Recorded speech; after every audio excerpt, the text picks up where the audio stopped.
All right, and we are live from my basement again. But here for One More Page Books. So we're happy to welcome everybody online this evening. We'll give everybody a few seconds to get their Facebook browser up and their YouTube going. And then we will get started with this event that was supposed to have happened last week. We all decided we should just take a pause on that for all the reasons that we all know about. But luckily we were able to reschedule for this week so that we could help Stacie Murphy celebrate the release of her new novel. And we're so glad that one of our other local favorites, Greer McAllister, is able to join us as well. It's going to be make for, I think, a really good conversation tonight. I am just going to be here for a minute. I'm going to introduce both authors. Want to make sure everybody knows if you want to comment or ask a question. If you're on Facebook, you do that in comments. If you're on YouTube, you do it in the chat. One little thing about YouTube, it has chat and comments. I don't know. But we will hopefully be able to get through comments and questions throughout the conversation. And let me see. Everything is working. I just wanted to check that. All right. So again, I'm Amber from One More Page Books. I'm our event coordinator, which has been an interesting job for the last 9 months. Happy everybody could be here and find us a week later to help celebrate the launch of A Deadly Fortune. So we have Stacie is local here to Northern Virginia, but grew up in Tennessee. I do love, and I hope that you guys talk about this a little bit tonight, that you began writing this book as a way to stay off of Twitter. So I'm curious how that's going, especially now that the book's done and there's so many things going on Twitter right now. So we're just thrilled that we can help you launch this book. We've been excited to see all the book sales and folks ordering signed copies. So happy to help with that. Also, Greer McAllister, for those who don't know, because I think we've hosted almost all events for almost all of your books, including the last one that just came out in December, The Arctic Fury. And if you didn't catch that event, I think we did it at the end of November on Small Business Saturday, yes. You can check that recording out on our website or YouTube. So I am going to now pass things over and let Greer and Stacie have a nice conversation. And I will see you guys in a little bit. Enjoy. Thanks, Amber. Thanks to One More Page for hosting. I'm Greer McAllister. I'm here to celebrate with everybody else and to interview Stacie Murphy about her fabulous new book, A Deadly Fortune. So just to start out, Stacie, congratulations. Thank you. Thank you. It's been a weird year to debut, but I mean, I've never done it before, so it's just apparently this is how it always goes, right? This is how it always is. Yeah. It's there are silver linings. We get to do events like this virtually, and so it's great that we are all local. You're local and I'm local, and we've got One More Page here. But you can also, people are watching book events. I'm guessing not all of the people with us are local and wouldn't have been able to come in person, but they can be here today, which is great. And thanks to everybody in the comments and the chat offering support and weighing in. It's great to see so much engagement with any book and books in general and bookstores in general, but also for this wonderful book that Stacie has written as her debut, which I'm really excited to ask a bunch of questions about tonight. So congrats on the debut novel. Some writers I know, and I know there are a lot of writers in the crowd tonight, some writers I know had a very quick journey to publication. They wrote a book, got an agent, got a publisher, boom, everything happened quickly. But that is not the way for all of us. Some of us had a kind of twistier path. So I wanted to ask you sort of, how long have you been writing fiction? Is this your first completed novel? What has the process been like for you? So I have been very fortunate. I tended more towards the first. This happened pretty fast. A Deadly Fortune is the first piece of fiction I've ever written. Well, ever since 8th grade English class, and I hated doing it back then. I really hated it back then. But I read a ton, and I'd always had that feeling that it would be wonderful to have written a novel, like what I wanted to do, and I wanted to have done it.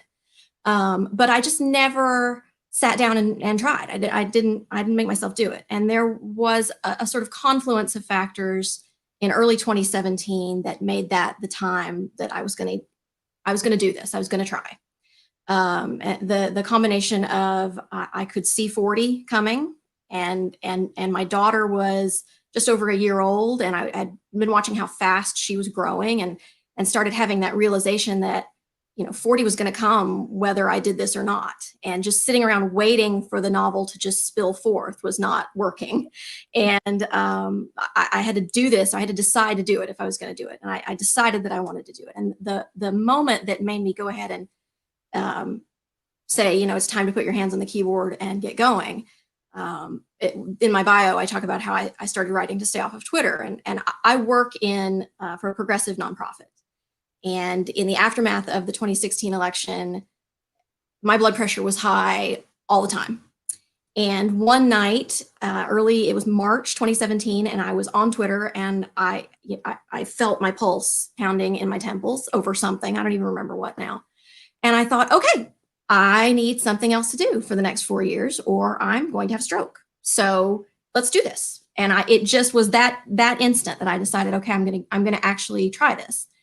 And I didn't even have a laptop. I borrowed my husband's computer. I walked downstairs and said, can I borrow your laptop? I'm going to write a thing. And he said, what? And I said, I think I'm going to write a book. And he was like, oh, okay, here. And I just started writing, and I made myself a promise that I was going to write the whole thing. I was not going to stop. And then I started researching, how does one go about getting published? Because I didn't know. And found out that, you need to get an agent. And so my commitment to myself was that I was going to make 100 agents say no before I gave up. And my goal also was that I was going to have a queryable product by the time I turned 40, which was October of 2018. And turned out in the lead up to that, I found Pitch Wars, which is a wonderful online writing mentorship competition that really kind of helps you level up. It pairs you with a more advanced writer, somebody who is agented, and they help you do a round of revision. And there were 5,300 entries the year I applied for 112 slots, and I got picked. I got one of them. And my thinking was that the announcement window, the announcement day for the Pitch Wars mentee announcement was the 12th of October, and my birthday is the 17th. So it was like, okay, I'm probably not going to get picked because the odds are not great. So what I'm going to do is I'm going to get my first 10 queries ready to go. And when I don't get picked, the next morning I'm going to wake up and I'm going to send my 10 queries. And I had hyped myself up to the point that I was ready to go. And when I got picked for Pitch Wars, it was like, oh crap! I have to work on this more now. I was ready to go.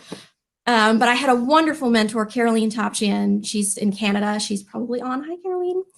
And she held my hand for 4 months while I smashed my book on the floor and put it back together. And then there was an agent showcase, and I did well in the showcase, but I did not get an agent directly from the showcase. So I started querying. And a few months later, I got an offer from my wonderful agent, Jill Marr. Hi, Jill. And we did a little bit more revision, and then we went on submission, and the book sold to Pegasus Crime in March of 2020. And then it came out last week. So, I mean, it felt like a long time, but I recognized that in publishing time, it was pretty quick. So. Yeah, it's all relative, right? Yes. Publishing doesn't do quick. Publishing is like, it's not for people who are into instant gratification. So to even have less than a year between, selling and yes. the book going up on shelves is fantastic. So yeah, no, it was everything happened faster than it all happened faster than I'm led to understand. To expect. Right. And it's every experience is, the one thing, right? Like some people it's 10 years, some people it's a year, and you never know. But it's certainly, I love that you channeled your feelings into something productive, because making a whole book out of it is way better than just being angry on Twitter. Yes, and it was so nice to have somewhere else to go. Yes. Go somewhere else and think about something else in the evenings. Yeah. So for those in the audience who aren't familiar with The Deadly Fortune yet and don't know sort of the premise of the novel or the idea of the novel, can you give us just a short little elevator pitch and talk about it? So, A Deadly Fortune is the story of Amelia Matthew, who is a young psychic in Gilded Age, New York City, and she has always had a very modest talent, and she's used it mostly. She's mostly a con artist. She's mostly a fraud. She has a little flash of something every once in a while. And in the aftermath of a head injury, she wakes up with way more ability and unable to control it. She accidentally channels a spirit in public and winds up stuck in the city insane asylum on Blackwell Island. And she's trapped there, and she meets a doctor who is running from a sort of tragic past of his own, and they stumble across a mystery inside the asylum, and she makes a bargain that she will help him solve the mystery if he will help her escape. And so she has to embrace that new ability that she never wanted and learn how to use it. And I love the first time I read about this book, I'm just like, oh, it has everything I love. It has insane asylums and Gilded Age New York and a tinge of the supernatural, Yeah. Running from tragedy and all of that stuff. So I just love that. And I love, there are some people who take one idea in a novel and follow it through, and it's very focused. This is bringing in a lot more disparate elements, and you've got social commentary and everything else. And history. So I'm curious what came first in terms of the inspiration. You said you just sort of sat down and started writing it, but was it the character of Amelia or the channeling spirits or New York itself? What was there one thing that sort of was the spark and then everything else coalesced around it? When I thought, okay, I want to write a book, I thought, okay, what are all of the things that I like in books? What are all of my favorite things, and how am I going to work them all in together? And I love the Gilded or Victorian Age. That's my very favorite period to read in. I love strong female characters. I love paranormal and a little hint of the supernatural, but I did want it to feel very grounded in a real world. I love found families, and I didn't set out to write a feminist novel, but multiple people have referred to it as one. So, I mean, I'm a fish in that water. So that was, I think, inevitable. And I just really thought, okay, like, how am I going to put all of these pieces together? And the very first little spark, the very first little seed was actually several years ago. My husband and a pair of friends, we went downtown to DC to see a parlor magic show. And it was held in a little side room off of the main lobby of a big old hotel downtown. And this, very dapper older man came in with his tux on and started doing magic tricks. And he was not very good. I mean, it was up close magic, and you could see him palming things, and it was just not. It was fun because he had the pattern down and he was engaging, but he wasn't very good at the actual magic part. Until the very end of the show, he took a box of playing cards, and his finale was he suspended them in midair and then went away.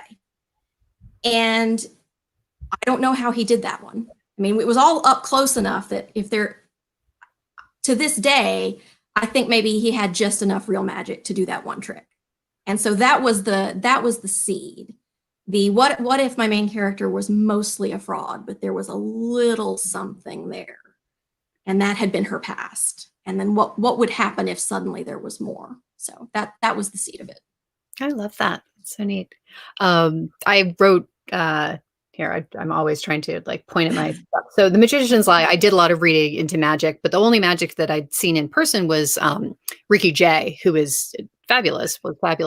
And you would watch and see, and exactly like you said, the evidence of your eyes is telling you that this thing happened, but it didn't. It's not possible. But at the same time, you can't accept any other explanation. And I like to say that what we do is similar to what illusionists do, which is you go into a novel knowing you're going to be fooled. You're going into the novel, these characters don't exist, this plot never happened, and yet you get completely lost in the book. You sort of buy in and get swept away. And I'm seeing so many great comments here. And thanks to everybody who's weighing in, talking about how much they loved your book and devoured it in 3 days and everything like that. So I feel like we're doing our own magic show here where people are getting swept away by your book, which is fabulous. So I love that. I also have written a book set in an insane asylum, which is why I perked up when you said insane asylum. Not everybody perks up when you say insane asylum. This has been my experience. It sounds like it's been yours too. That there are readers who are like, oh yeah, insane asylum. I love reading. I'm in. Yeah. And then there are people who are like, I am considering reading your book despite the fact that it's set in an insane asylum. So Blackwell's Island, I think, for the people who've heard of it, most likely have heard of it because of Nellie Bly going undercover there in 1887, I want to say. But it's a specific place. It was a real place. It was not a very nice place. And I'm sure you were drawing on a lot of the real practices and conditions there at the time. When I decided to write an insane asylum, I cheated.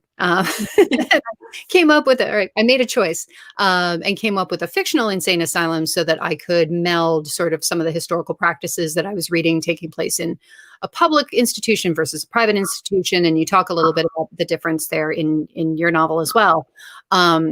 So I was able to sort of do the magpie thing and grab little bits and pieces. Did you ever feel constrained that you had that Blackwell's Island setting, that it was a real place and there were documents about it? Or were you able to just sort of invent and make what you needed without having to hew too close to that? So I didn't find it constraining in and of itself. I am a historical fiction writer in the sense that if it can be accurate, I will make it accurate.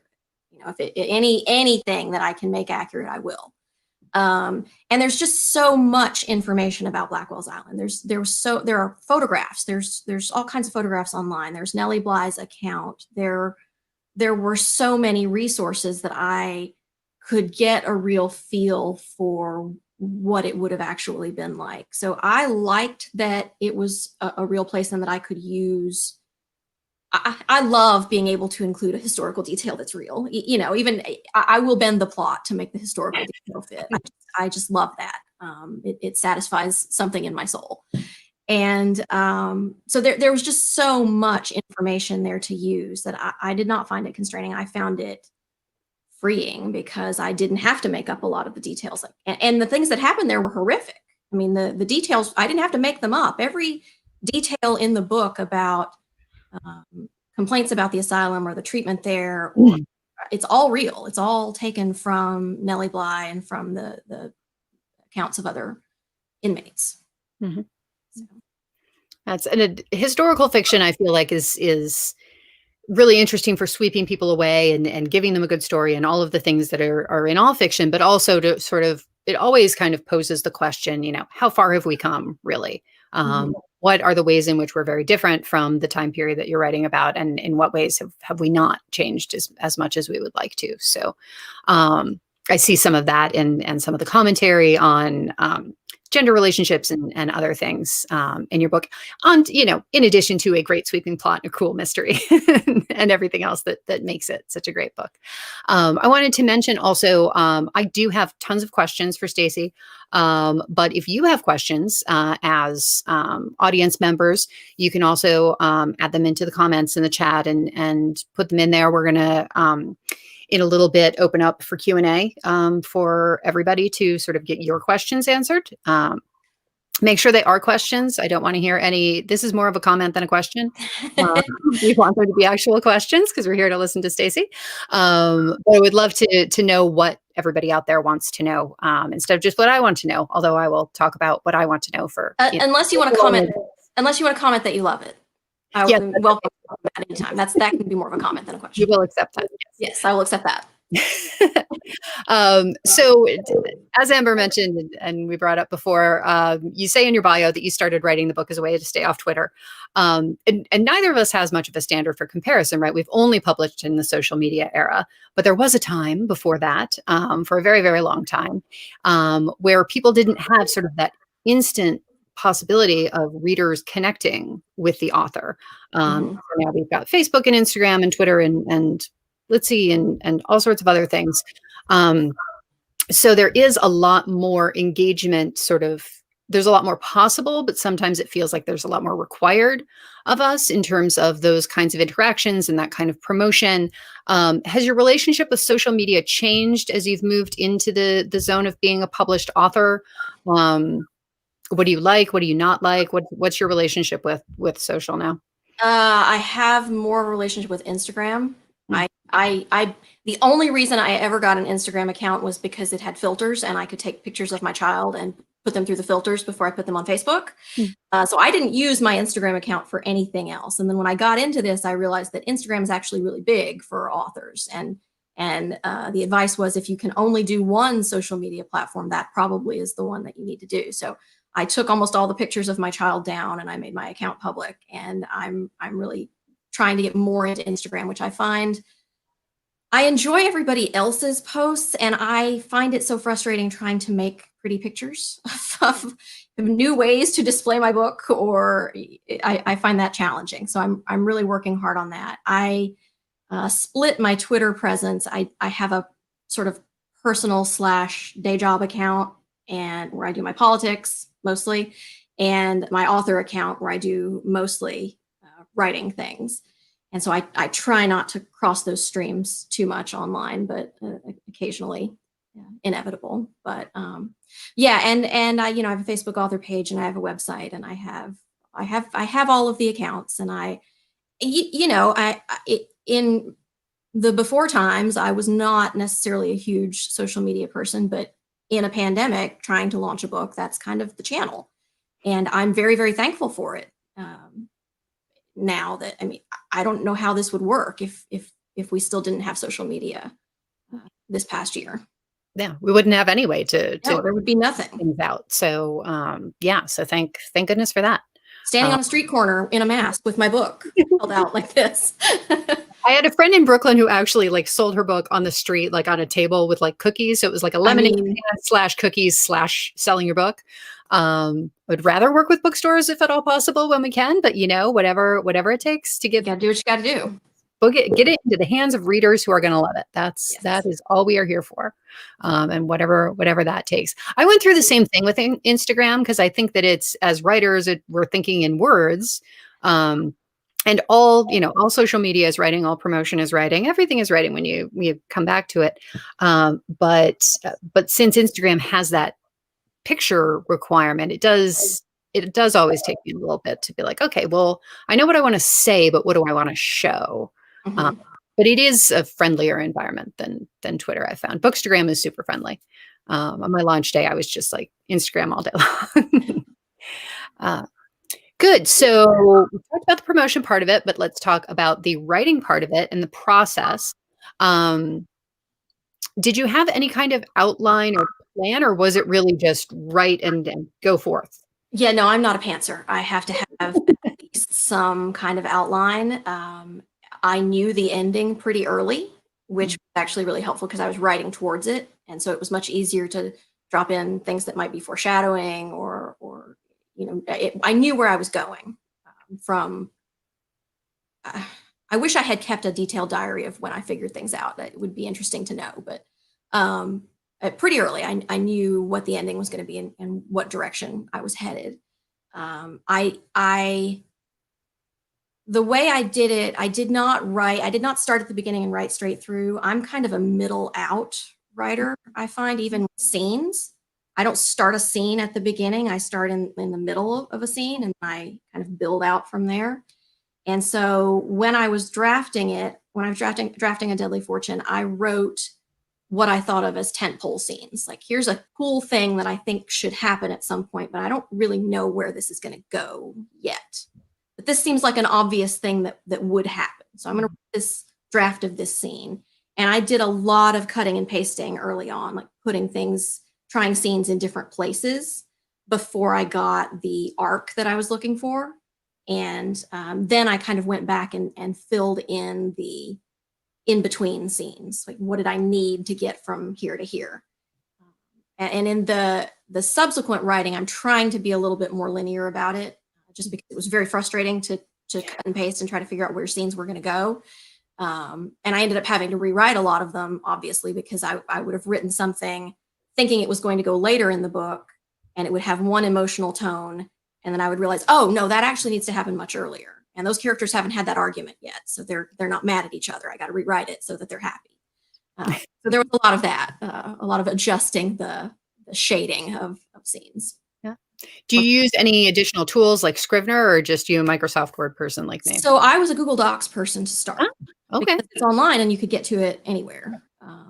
And then I found an online platform whose name I will not mention because a couple of months ago it glitched and ate a week's worth of work that I had specifically taken off of my job to write all week, and lost that entire week's worth of work. Wow. In a snit after that, downloaded Scrivener and am totally intimidated by Scrivener. It's terrifying. Yeah. So many buttons. It has so many buttons. I don't know what any of them do, and I'm afraid to push any of them. But I am using Scrivener now, and I'm the other service shall not be named, and I will never darken their door again because a week's worth of work.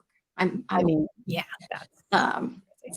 So yeah, I am using Scrivener now. Word is for the sort of last pass, but it's too unwieldy for 400-page documents. I basically use Word. I don't do chapter breaks until the very end. Like I just do scene breaks till chapter breaks are one of the very last things that I do. I go through and I figure out where to break chapters. So I just do scenes until the very end. That makes sense. I like that. I know that you are in at least one writers group. I know we have some other writers here, so you don't have to name names or anything else like that. But I did want to ask if there's any great advice that you've gotten from other authors, or not so great advice if you want to go that direction. But what advice is there that sort of has carried you through that you would suggest to others? Does anything come to mind? Well, I'm going to name names because not specifically about necessarily pieces of advice, but my mentor from Pitch Wars, Caroline Topjian, was extraordinary. I submitted that book to her in a draft form, and I thought it was pretty good. And she came back and said, it is pretty good, but I think you need to rewrite the second half. And so I did. I rewrote the second half in 4 months in Pitch Wars. And her advice, she said, you've got to think of tension throughout the storyline as you're blowing up a balloon. Every time you add a complication, you're blowing more air into the balloon. And every time you resolve a complication, you're letting air out.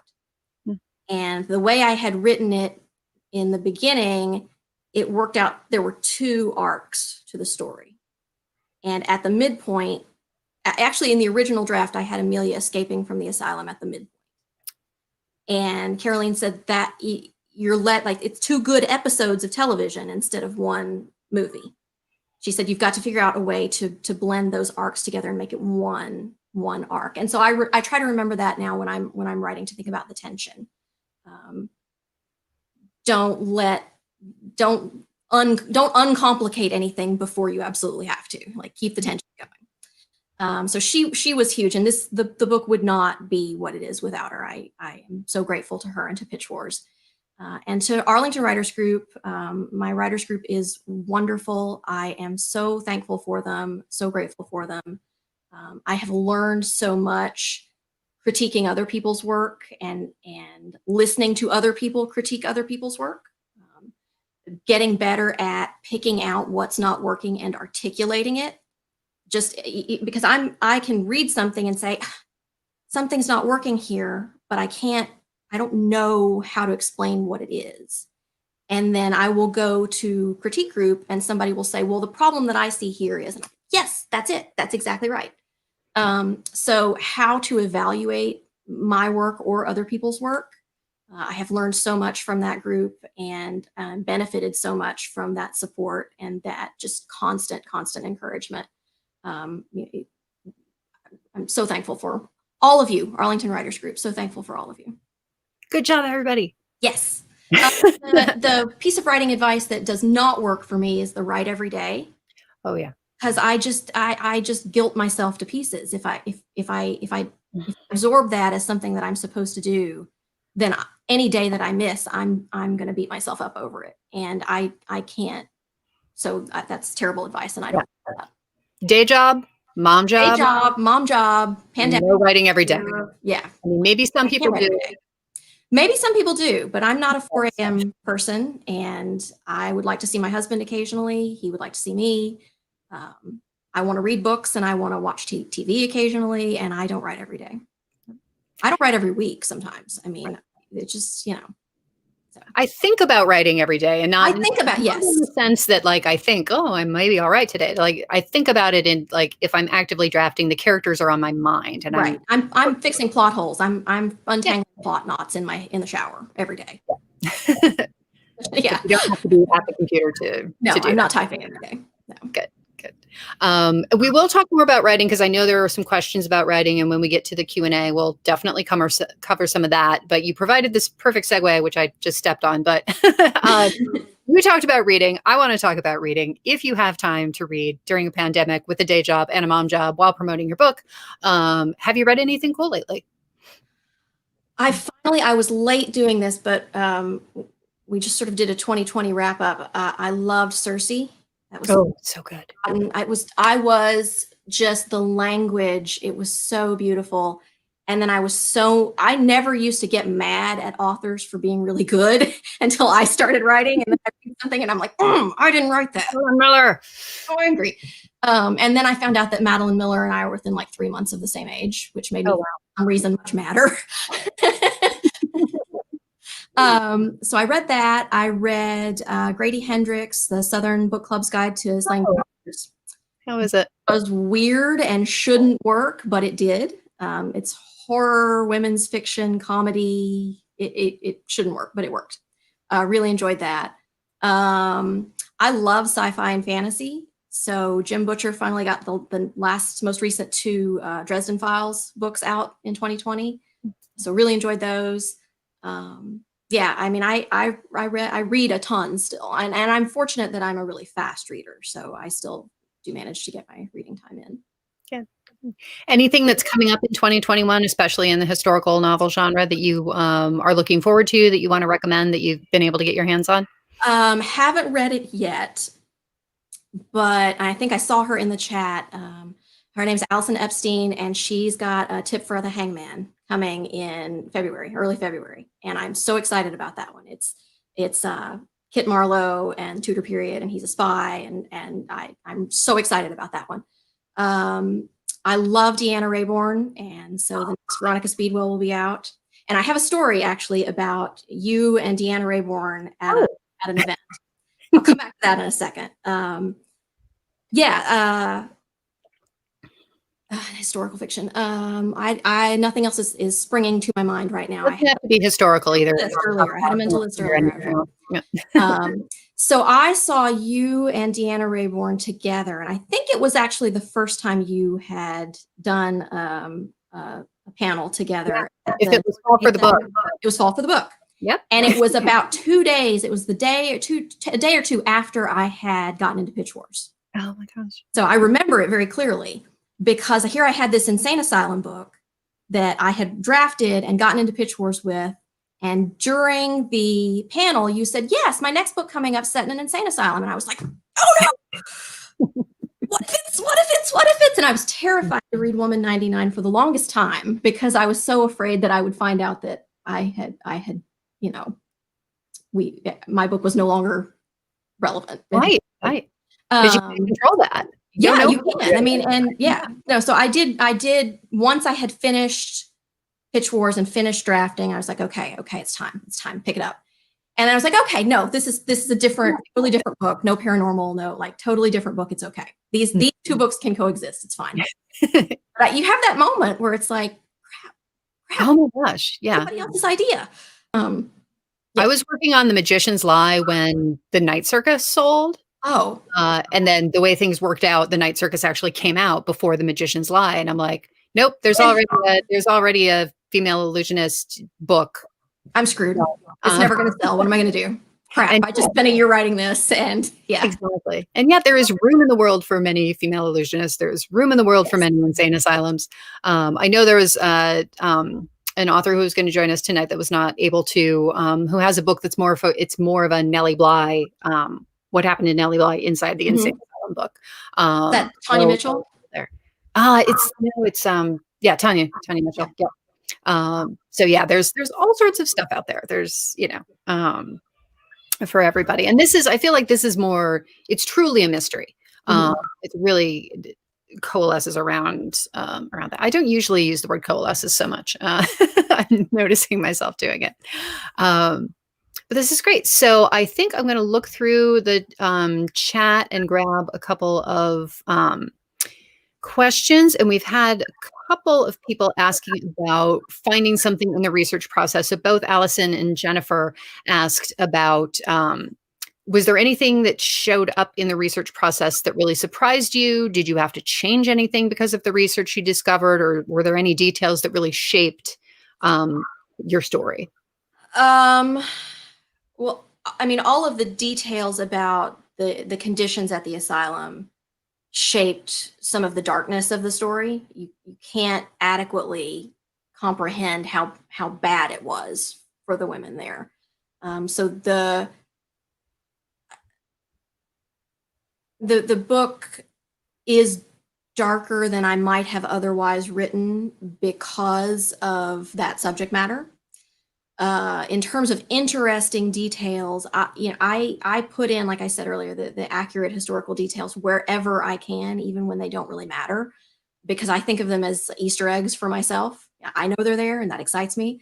So all of the headlines in the early part of the book, when Jonas is reading newspaper headlines to Amelia, those are actual New York Times headlines from the approximate month that the book would have been set. Just cause, I mean, I could have made them up, but it's more fun to me that they're real. All of the psychological theories and practitioners that are referenced, not the actual doctors at the asylum, I made their names up, but when they refer to a practitioner elsewhere or somebody who's doing interesting work or got a theory, those are all real theories from the time, real names of those doctors who were doing that work.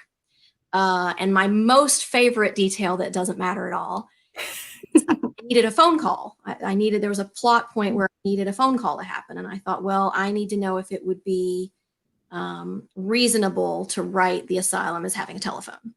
Telephones were around, but I didn't know how deeply they had penetrated into sort of New York civic structure.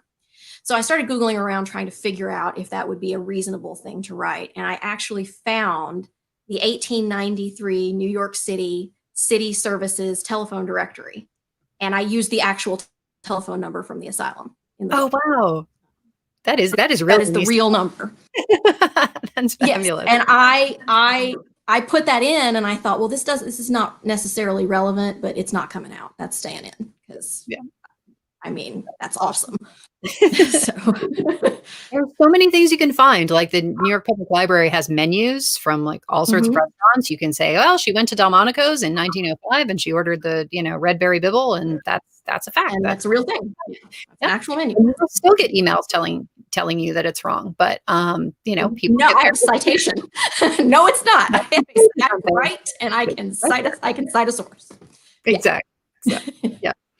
So I'm ready if somebody comes at me with the wrong telephone number. Hopefully your Instagram doesn't turn into people trying to fight with your actual. It will. It's historical fiction. It will. Yeah. I get the emails and the Goodreads reviews. I know not to read my Goodreads reviews, and I do it anyway. But I don't engage with them. If somebody there says an incorrect thing, I'm just like, nope, that's fine. I'm going to eat a piece of chocolate and walk that off. Yeah. I am reading my reviews. I know you're not supposed to, but I can't. I'm not gonna. So if you can let it roll up, I choose to look at it as someone has read the book and cared enough to say something about it, or at least on Goodreads to give it a star rating. So there's something good in all of them, even if they didn't like it, even if it wasn't for them. I got a great one the other day. I think it was on Woman 99 that it's like a 2-star review, and all it says is, "This book will appeal to many, but not to me." Fair enough. Great. Not every book is for everybody, and that's fine. Exactly. The best advice that I have heard for dealing with bad reviews is when you get a 1 or 2-star review, keep a list of your 5 favorite books and go read 1-star reviews of your favorite books, because they all have them. Every book gets them, and it helps you keep it in perspective when you can go find your very favorite book and somebody hated it, and you can be like, okay, takes all kinds. I like that. Yeah. I had another question here to talk about. So from Catherine, who says, we've talked a little bit about the insane asylum, but it's not the only, thank you. It's not the only setting in the book. How did you conduct research on the club where Amelia works? And was it harder to do research on the places seen as places of ill repute? That is an area where I didn't do as much hard research because I kind of already knew that those places had existed. One of my favorite books and one of the biggest influences on A Deadly Fortune is The Alienist. Mm-hmm. So that book spends quite a bit of time in some fairly harrowing houses of ill repute, and I didn't want to go quite that far. So I already sort of knew enough about that to construct that. I did do a lot of research about, I felt like I needed to have a good grounding of the geography where I could really write the city. And I'm not super familiar with New York City. I've visited, but I've not spent just a ton of time there. So I did do a lot of historical research. Where would it be reasonable for the club to have been set? Okay, so Greenwich Village has a long history that is well documented, and I could look at, those big federal houses that wealthy families had built before the Civil War and then moved north afterwards, and those were left. So that would make a good setting for the club because it was Tony enough to attract a wealthy clientele, but not fashionable anymore, not fashionable enough. So it was kind of slumming still. NYU, close to the park, sort of all of those things. So I did a lot of reading about the history of Greenwich Village and of Blackwell's Island and sort of all of those things to get a feel for what it would be like to move around in the city then. You mentioned The Alienist. Have you watched the TV adaptation as well as reading the book? I haven't watched it. I'm almost afraid to. I love that book so much. I'm afraid that I will be angry at whatever change they make to it. So I haven't watched it. Chances are generally good. I feel like there's any adaptation. Adaptations are tricky. I mostly avoid them. They have to change something. And so it's a question of whether are they going to, in rare cases, maybe they add to it and improve it. But in most cases, if you love the book, they're going to change. Don't bother. Don't watch the adaptation. It'll make you mad. Yeah. I was stunned. I watched it just makes me mad. So.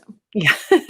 I think the most faithful adaptation I've ever seen was Alias Grace, which is probably my favorite book of all time. So I was really glad when they finally came out with it. Fairly recently, Sarah Polley ran it for Netflix or Hulu? Netflix. And it really is almost exactly the same as the book. And when they do it in TV, they can go as deep as a book. Whereas when you're putting it into a movie, you can't really concentrate it down into that. The best movie adaptation, I guess that made me least angry was The Martian.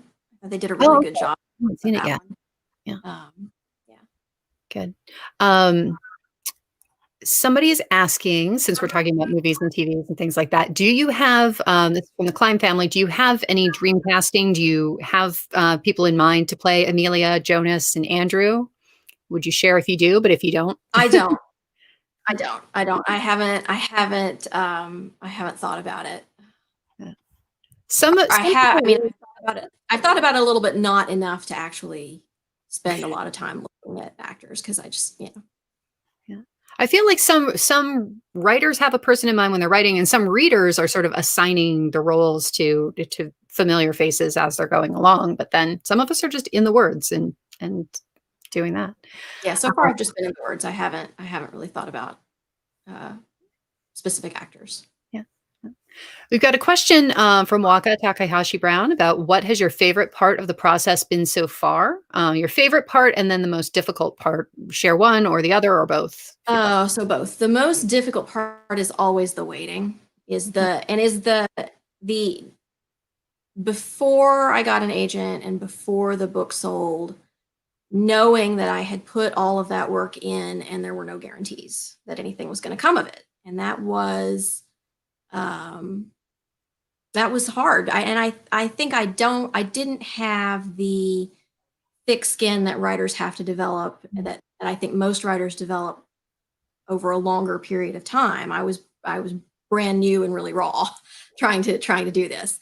And I had not written and submitted short stories. I had not done any of that kind of thing. I had just thrown my whole being into doing this, and I was going to give it my very best shot. And the not knowing if it was going to work out was really, really hard. Not knowing if it was going to go anywhere at each point. And at every point, you never get to the end of that race. It turns out, oh, if I just get this draft done. Oh, if I just get an agent. Oh, if I just get the book sold. Oh, if I just, and it just keeps on.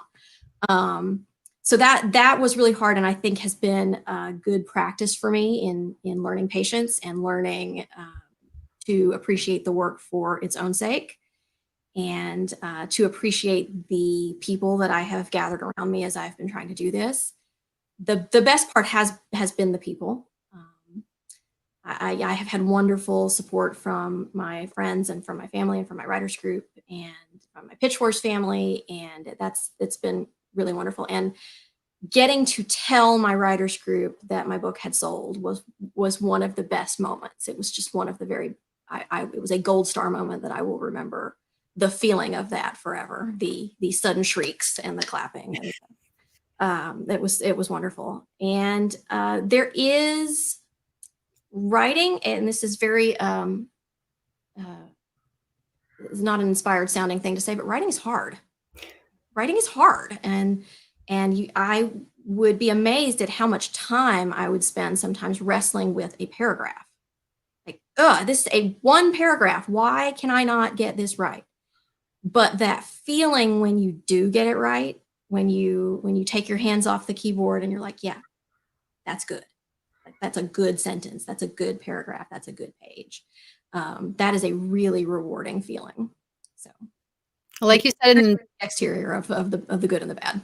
Right. Well, like you said near the very beginning, like you wanted to have written a novel, and that's actually one of the great feelings is having done it. The actual doing of it kind of sucks a lot of the time. A lot of days are rough days. But yes, the having written is a happier thing. But exactly like you said, like this idea of there's always another hill beyond. And so it's, get the agent, get the editor, get it published. Oh, now I have to write something else. Oh, what if the book doesn't do great? Like there's always something to worry about. So you got to celebrate the successes. Mm-hmm. And I love this idea of all the people that you have around you who can celebrate the successes with you, which is really, really wonderful. I want to ask, Catherine's got another question here. Hearing that the book might be adapted into an audiobook, and whether that's a process that you get to be involved in.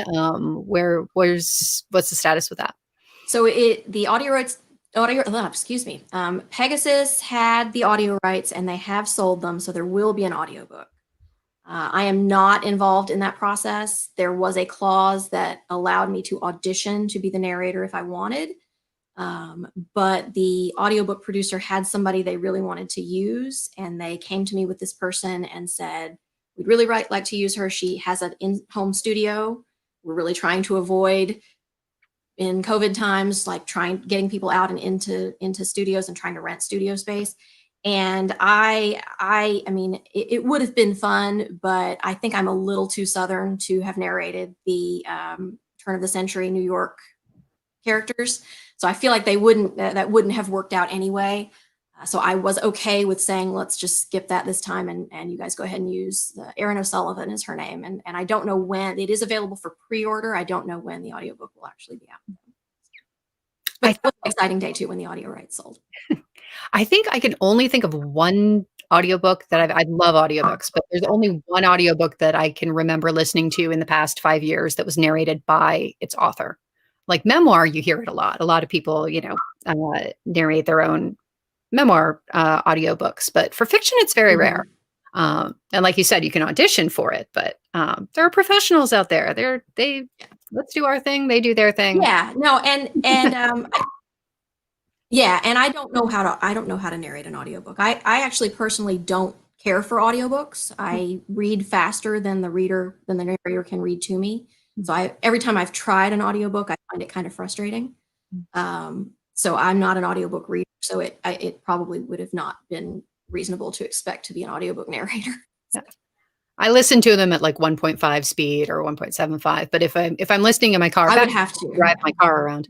I had a CD player, and so when I was limited to listening to them at the regular pace, it does feel extremely slow. Great. We have so many great questions. I'm loving this. And Jessica is asking a question that I have on my list to ask as well, which is what's coming next? When can we expect the next Stacie Murphy novel? So that's my cousin, Jessica. Hi, Jessie. I was only under contract for this first novel, and Pegasus has said that they wanted to see, get it out and see how it did before they committed to another. But I have always envisioned A Deadly Fortune as the start of a series. I have ideas for, I think, 4 or 5 other novels in this series with these characters, and I have a half-written draft of a book 2. So hopefully this one does well enough that they decide they want to move ahead. I'm not ready to let go of these characters, so I really hope that I get to do that. Right now, I have set that other draft aside, though, and I'm working on a standalone. It's set in Washington, D.C. in World War II, and it is the story of a woman who comes to visit her twin sister and finds that her twin sister has disappeared, and so she assumes her sister's identity to try to find what happened to her. So that's what I'm working on right now. Cool.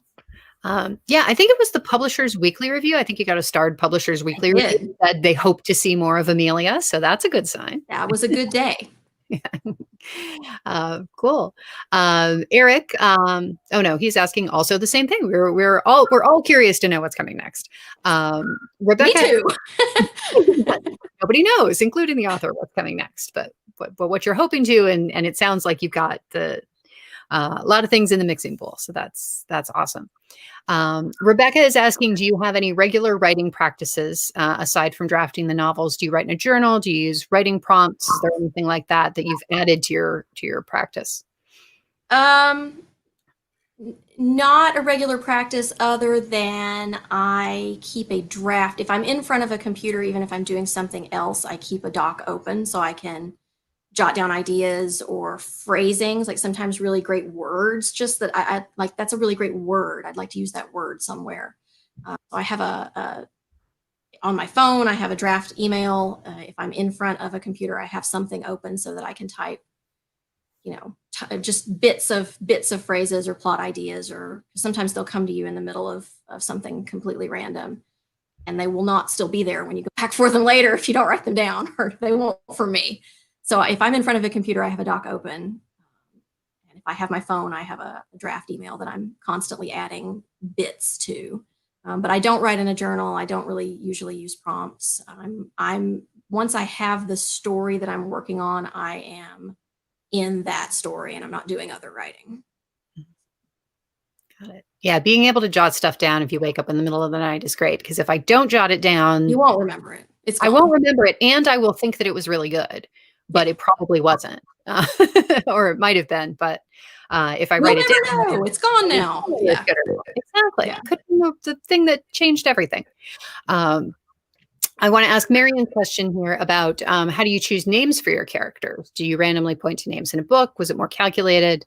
How do you get to that? And I'm always curious, like, did your characters keep the same names throughout? Because sometimes my characters want different names than Amelia and Jonas kept their names, except I changed Amelia's last name, and this is kind of another Easter egg that if I get to write more books may come out in later books. But Amelia and Jonas grew up in the Foundling Hospital, the New York City Foundling Hospital, and so they have it's a Catholic orphanage, and so Amelia and Jonas have the last names of Catholic saints, because I made up, and I don't know that they did this, I made up the convention that when a baby came in with an unknown birthday, it got the last name of the saint on whose day it arrived at the orphanage. So Amelia arrived on St. Matthew's feast day. And so that's where their last names came from. Like, not in the book, in my head. To come up with last names, I'm terrible at last names. And so I happen to, because I'm a lobbyist in my Peter Parker identity, I have a giant onion skin yellow book that has the names of every congressional staffer and who they work for. And so I will randomly open a page and think, okay, 5th name on the page that I open to, and that's the last name of a character. So that's how because I otherwise they will all be like Smith, Johnson, Brown, green, white. I'm really, really bad at coming up with good creative names. So I try to like roulette wheel that in a way. Little inspiration and a little just make it happen. I got to have somebody tell me. So I'm just going to look 5th name down. Yeah. We've got a question from E.T. Powers, and I'm not sure based on what you were saying before about your research, but did you ever include a historical tidbit that you weren't sure about the veracity of it, but it was necessary to make the plot work? Not knowingly. The only thing that I did knowingly that's not quite accurate was I fudged the timelines a little bit. Nellie Bly did her expose in 1887 or 8, I believe, and the Blackwell's Island Asylum actually closed in 1894. So they would have been preparing to close in 1893. They would have already known that they were closing. But and so I was kind of balancing timelines there, because when I did a reference to dementia praecox, which is now known as schizophrenia or schizoid affective disorder, that was first written about in 1894. And so I wanted to move it a little closer to when that was actually in the sort of consciousness of psychologists. And I had Andrew be corresponding. When he says he's been corresponding with someone doing interesting work, that's actually the doctor who the following year published the first paper on what we now know as schizoaffective disorders. So I was kind of trying to like balance those two timelines for what was accurate. But that's the only thing that I really knowingly changed. The other thing that I made up was in the asylum, when they take the women out, when they put them in the belts with the ropes and they take them out 2 by 2 to go for their walks, they actually did do that. I made up that they called it the promenade. I don't know that they called it that. I made that up. And that actually we were reading to my very small child, we were reading Sandra Boynton's Barnyard Dance, and it mentions promenade. And I was like, oh, perfect. 2 by 2. That's what I'm going to call that. That's perfect. So that was the inspiration for that. Yeah, I made that up other than that though. Another Easter egg. But yeah, the rope gangs, the Yes. tying people together is definitely that was real. Yeah. For sure. Yeah. That was real. Yeah. All right. We are almost at the top of the hour. I want to say thanks again to One More Page. Thanks again to Stacie for being here. Thank you to so many people who came out tonight from their own homes or wherever you are to help us celebrate and to talk about this wonderful, wonderful book. I believe that there are links in the chat to order. Is that correct, Amber? We've got links to order Stacie's book? That is correct. And if you want a personalized signed copy, get those orders in, because Stacie will be coming back in the next few days to sign. So use that link. Thank you so much to One More Page, and thank you to Greer, and thank you to everybody who's on. I'm watching names that come across the chat, and I'm just so thankful to all of you for coming and for being here to support the book, and for all the help and aid and comfort you have given me over the time that it has taken to get through this process. So thank you all very much. Awesome. And thanks for wearing sequins. It put a little sparkle on the night. No, if you can't wear sequins to your book launch in the middle of a pandemic on Zoom, wear sequins. So, I'm wearing sweatpants on the bottom half, though. So. As you should. Nobody has to know. Except right, you all know now, because I fessed up. But. Thank you both so much. And thanks everybody for tuning in. We'll see you next time. Thank you all. Bye.